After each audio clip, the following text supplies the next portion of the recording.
सहज सोप्या भाषेत कायदा समजून सांगणारा एकमेव वकील म्हणजे ॲडव्होकेट अरुण देशमुख. आजचा विषय भाषण आणि अभिव्यक्ती स्वातंत्र्य.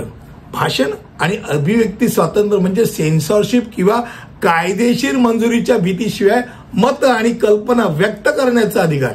संविधानाच्या कलम 19(1) खाली तुम्हाला मूलभूत अधिकार म्हणून हे प्रदान केलेले आहे. 19 काय म्हणतं की प्रत्येकाला मत आणि अभिव्यक्ती स्वातंत्र्याचा अधिकार आहे.